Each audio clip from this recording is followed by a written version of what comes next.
الحين راح نتكلم عن جهاز جولجي. النقطة الأولى طبعا مو مهمة، الثانية قاعد يقول لي إن هي عبارة عن slightly curved saccules. saccules معناته مثل أكياس صغيرة منحنية. curved معناته منحني، أشكالها مثل pancakes كذي، يعني منحنية. لو تلاحظون معاي هني إن هي في جزء مقابل فوق، وفي الجزء اللي تحت مقابل هالصوب هذا. اللي فوق مقابل الاندوبلازما كريتيكيوم، واللي تحت مقابل حق البلازما ممبرين. شنو فايدة جهاز جولجي هذا؟ تخيلوا معاي أنا عندي مصنع، هذا مصنع زين. في المرحلة الأخيرة من التصنيع دائما يكون عندي شنو للبضاعة اللي أنا قاعد أسويها، أو للمنتج اللي أنا قاعد أسويه، 3 أشياء. يصير عندي modification، أبي أعدل إذا في شيء غلط، يعني أشيك عليهم وأعدل عليهم modification. ويصير عندي في تخزين storage. ويصير بعدين عندي اللي هو الباكج، أبي أغلفها عشان تكون جاهزة عني، يعني أبيعها أو أرسلها حق مثلا أماكن ثانية. فوظيفة جهاز جولجي هو 3 أشياء. modification، مو مهم عاد تعرفون شنو بالضبط هو، يعني شنو بالتفصيل يسوي، مو مطلوب، لكن هو حاطلكم انه modify carbohydrates that were placed on proteins. زين، هذا معناته الموديفيكيشن، هو يسوي موديفيكيشن على الكربوهيدرات اللي توصله. الشغلة الثانية هو يخزن storage، وبعدين يسوي عندي اللي هو الباكج، يغلفها لي. من وين قاعد توصله البضاعة هذه أو المنتج هذا؟ قاعد توصله من الاندوبلازما كريتيكيليوم، صح ولا لا؟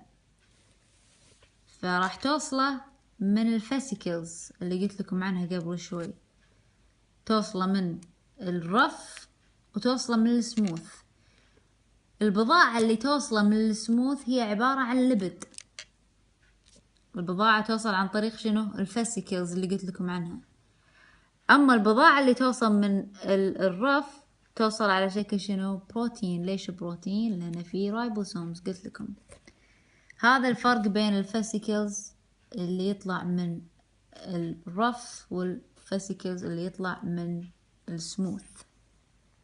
أما الفاسيكلز اللي تطلع لنا من جهاز جولجي نفسه راح تطلع من الصوب هذا، لأن الصوب هذا قاعد يستقبل، والصوب هذا يطلع ويرسل.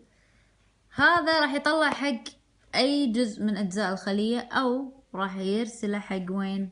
البلازما ممبرين. إذا أرسله حق البلازما ممبرين يعني معناته قاعد يطلع عليه برا، قاعد يطلع المنتج اللي احنا سويناه لبرا الخلية. معناته أنا عندي هني secretions معناته إفراز، يعني قاعد يفرزه برا الخلية، أو يسمون العملية هذه exocytosis هني. فهي secretions، هي المواد اللي تطلع برا الخلية من خلال عملية اسمها exocytosis. exo من كلمة exit، يعني يطلع برا الخلية. الحين بنتكلم عن اللايسوسومز. اللايسوسوم هي تعتبر بعد فاسيكلز، اللي هي هذه اللايسوسوم. كاتب هني ان اللايسوسوم contain powerful digestive enzyme. شنو داخل موجود داخل اللايسوسوم او الفاسيكلز هذه؟ في عندي انزيمات قوية وحمضية highly acidic. تستعمل، شنو وظيفتها اللايسوسوم؟ عشان تهضم، طبعا في الحالة الطبيعية تهضم الماكرو مالكيولز. عندي أجزاء كبيرة تدخل داخل الخلية، تبي تجزئها لأجزاء أصغر منها، فنستعمل عندي اللي هو اللايسوسوم. زين، في مثال على اللايسوسوم اللي هي الوايت بلود سيلز، اللي هي كريات الدم البيضاء من الجهاز المناعي.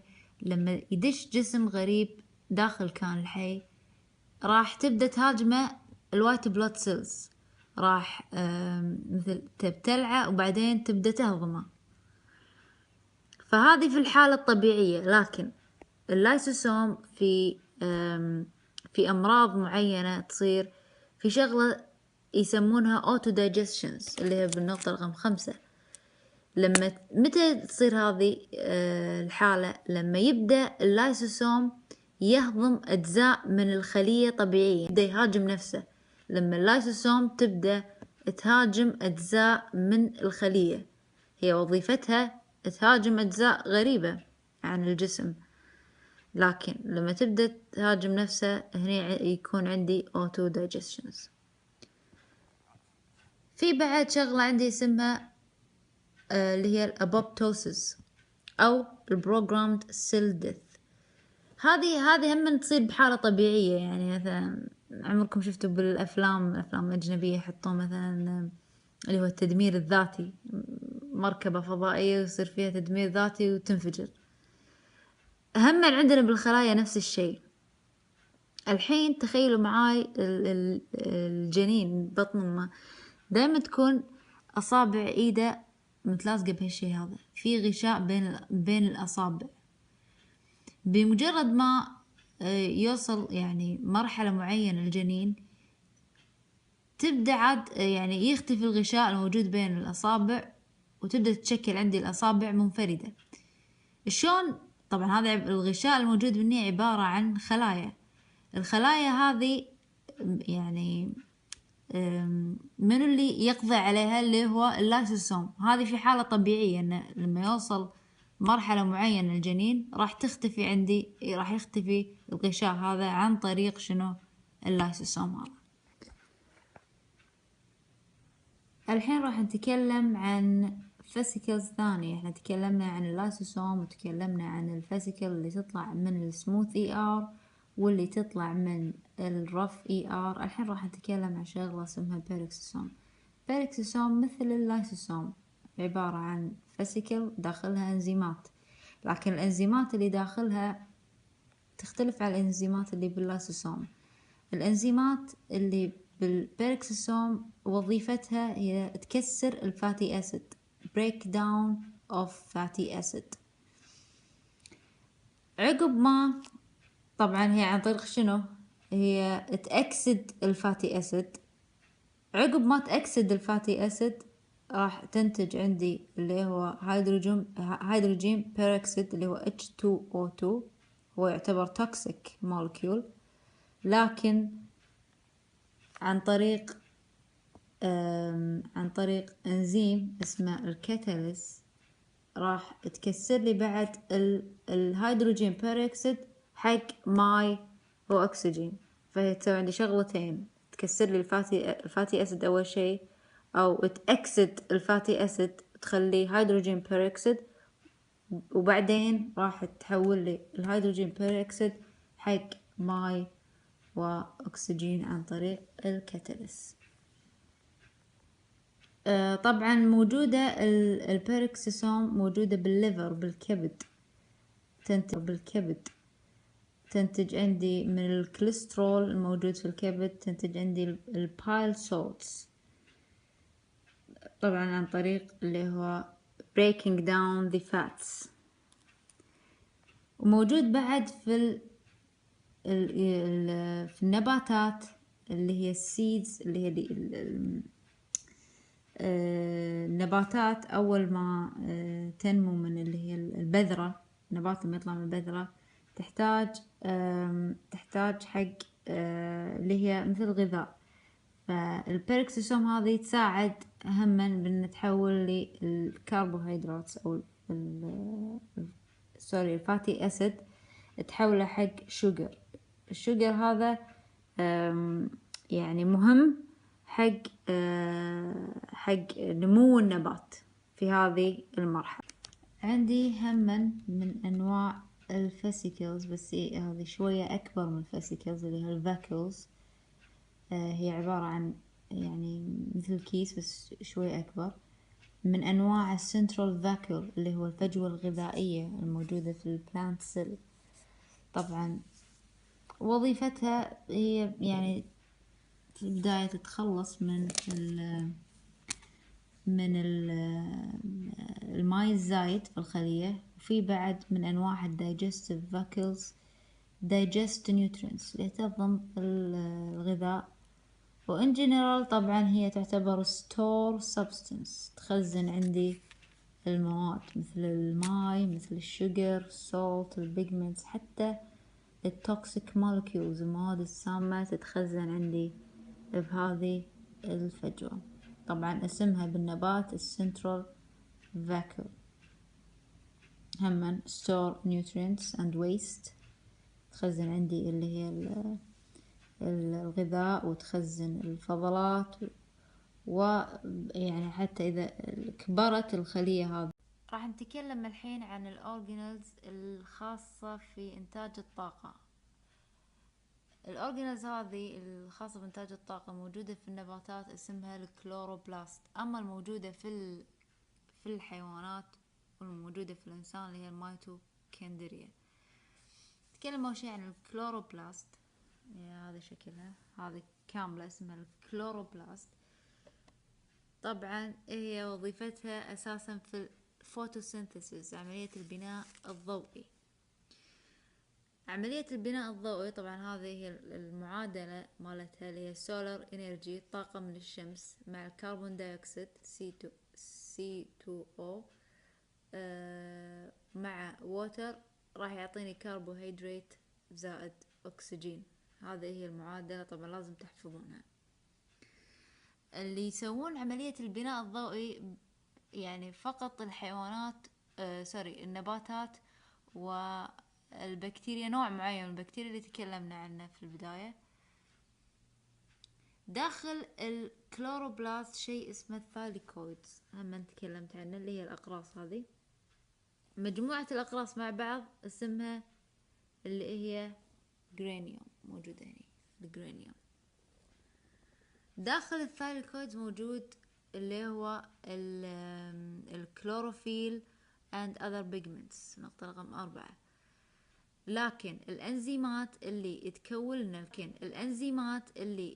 لنا الكربوهيدرات موجودة برا الثاليكويدز، يعني بالفراغ الموجود بين الأقراص اللي هو يسمونه الستروما، موجود داخل اللي هي الكلوروبلاست، لكن مو داخل الثاليكويدز. هذه موجودة الأنزيمات اللي تكون لنا الكربوهيدرات.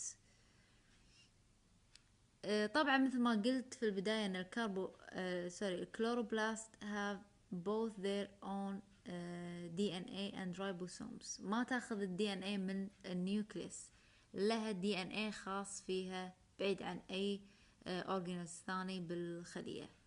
طبعا هي نفسها ونفس الميتوكوندريا نفس الشيء.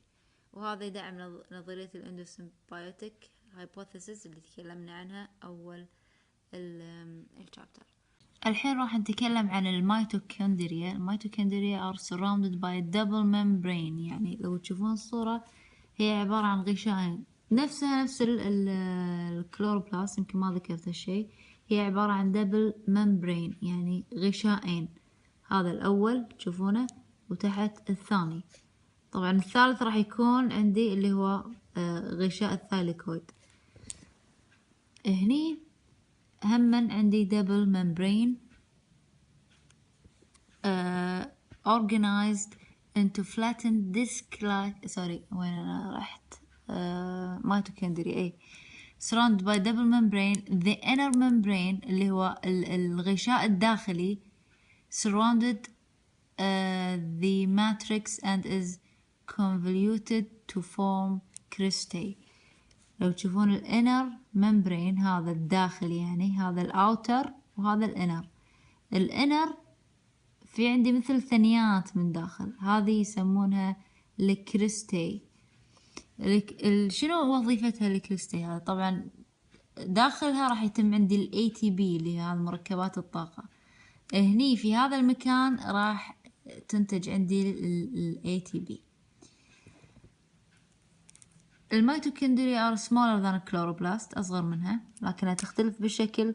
ممكن إنها تكون fixed يعني ثابتة بمكانها، أو إنها تكون متحركة على شكل سلاسل متحركة.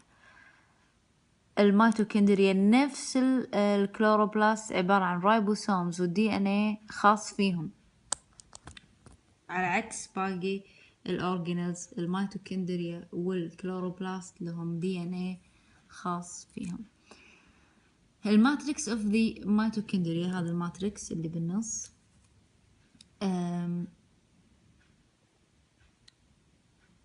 وين وصلنا؟ The matrix of the mitochondria is concentrated with enzymes that break down carbohydrates. نفس الكلوروبلاست فيها انزيمات قاعد تسوي بريك داون حق الكربوهيدرات. النقطة الأخيرة مو مهمة، الحين نروح حق السيتوسكيلتون. في السيتوسكيلتون أهم شيء تعرفونه إن هي عبارة عن network، يعني شبكة of connected filaments and tubules. يعني filaments عبارة عن مثل خيوط وأنابيب تمتد من النيوكليس لحد البلازما ممبرين في الإيكريتيك سيلز. هذا كله مو عليكم، أهم شيء تعرفون إن هي 3 أنواع، هي الأكتين فيلمنتس أو الماكرو ماكرو تيوبلز، والانترميديت فيلمنتس، والمايكرو تيوبلز، اللي هم ال3 أنواع هذول. هذه اللي هي الماكرو، هذه الانترميديت، وهذه اللي هي المايكرو. طبعا في الأكتين أو الماكرو تيوبلز كلهم يعني ما أتوقع أن عليكم هذا، بس لازم تعرفون أن هي عبارة عن thin fibers على شكل bundles أو مش like network. أما بالنسبة للثانية اللي هي الانترميديت، هي عبارة عن rope like، شكلها مثل الحبل، شوف شكلها مثل الحبل. أما الأخيرة هي المايكروتيوبلز، عبارة عن small hollow cylinders، شكلها مثل. هذا هو المهم عليكم في السيتوسكيلتون.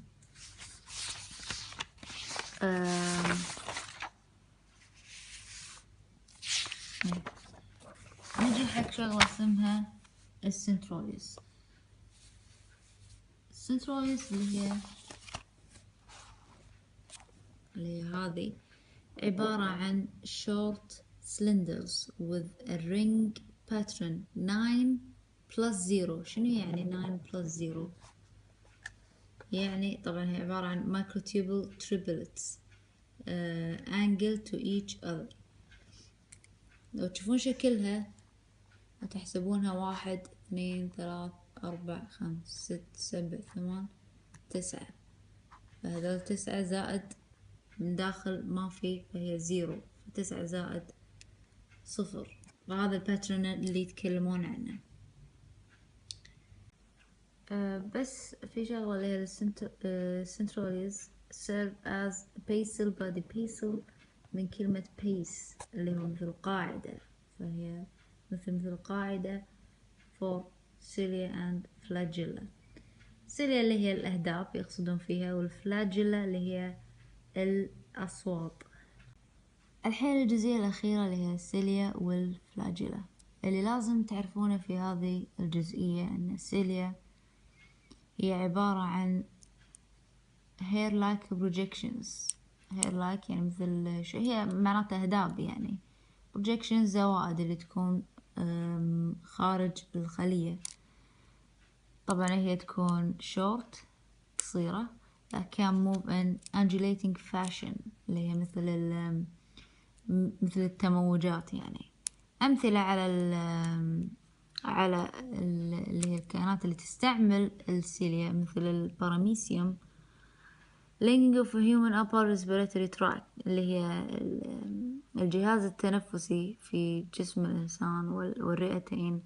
راح نلاقي عندنا السيليا موجودة. الفلاجيلا اللي هي الأصوات يعني are longer طويلة usually fewer projections that move in a whip-like بشكل صوتي يعني. مثال عليها السبيرم سيل اللي هي الحيوان المنوي. Both have similar constructions but differ from prokaryotic flagella. طبعا هي أهم شيء تعرفونه الحكي اللي تحت مو مهم.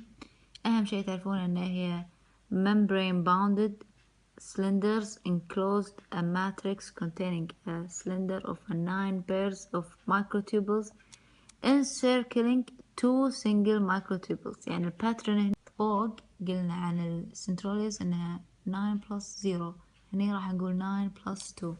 شوفوا معاي صورة الفلاجيلا، هذه هي الفلاجيلا نفس شكل السنتروليز، بس لو تعدون راح تلاقون اللي برا 9 واللي داخل 2 على عكس السنتروليس. وهذا هو نهاية الشابتر، خلصنا وبالتوفيق، واللي عنده أي سؤال أنا موجودة.